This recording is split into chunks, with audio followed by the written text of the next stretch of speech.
Hello, everyone. My name is Sarah Hamblin, and I want to welcome you to my virtual classroom. I teach ESL online, and my camera is set up just right to frame my classroom, and I didn't want to move it. So you all get to see my teaching goodies as I do my discussion boards this semester. So, all right, let's jump right into discussion board one. As I was reading through the description of this week's topic, I saw the words field trip, and as a teacher I got very excited about this.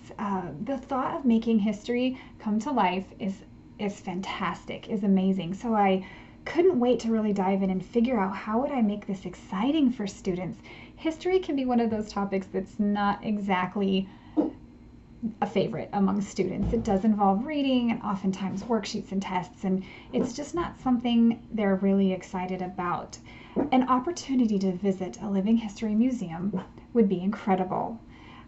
So as I was looking through the different sites that I could choose from, the one that really stood out to me that would encompass all of this and make it a possibility was George Washington's Mount Vernon. This website is incredible, and if you haven't had a chance to visit it, please do. There is so much to see. It's endless possibilities.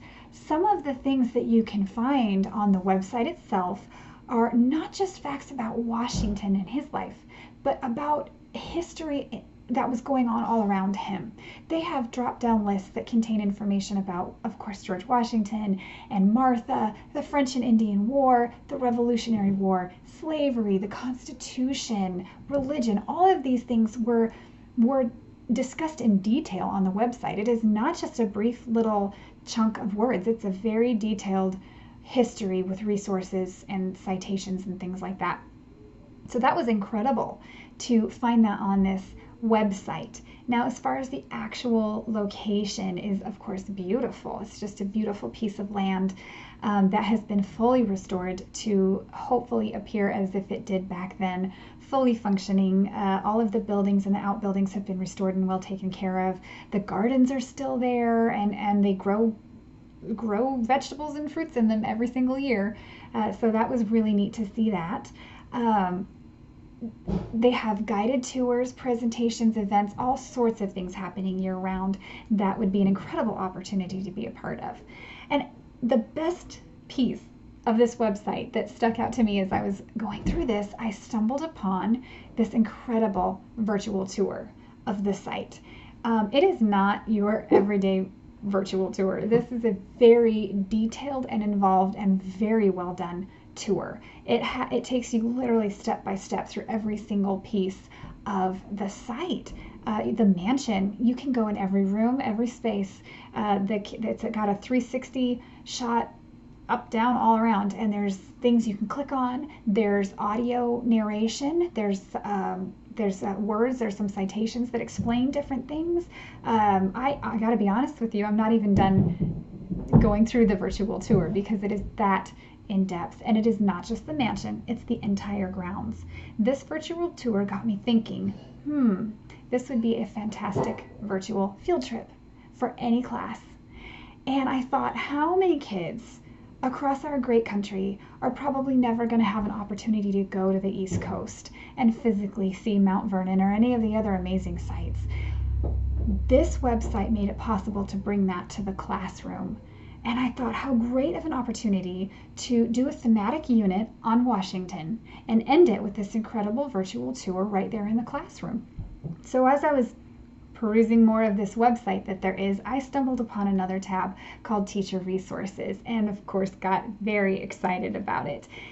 They give you lesson plans, they give you extras, they give you DVDs that you can have sent right to your classroom that go through many different topics of the Revolutionary period, in addition to this virtual tour that you can take.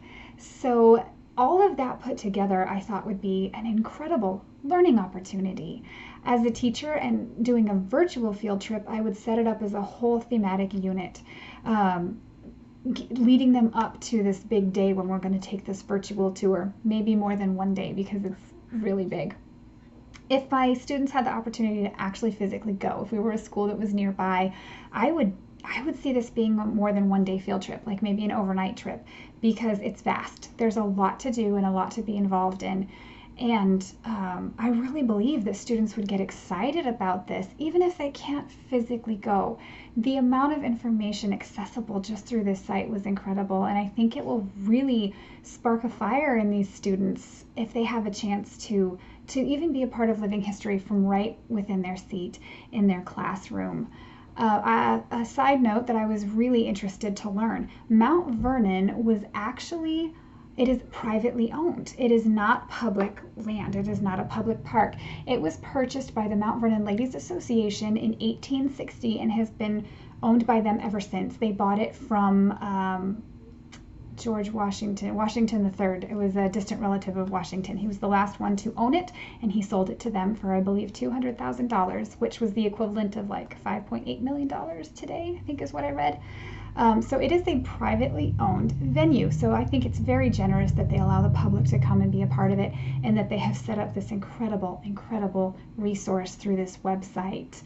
So I really enjoyed looking at all of the different sites and stumbling upon this incredible resource that should be in every classroom. Any teacher would be a fool not to use this site when they are teaching about American history, because it was that amazing. And I really encourage you to take the time to go check it out. I promise you will not be disappointed. So have fun with that, and thank you so much for your time.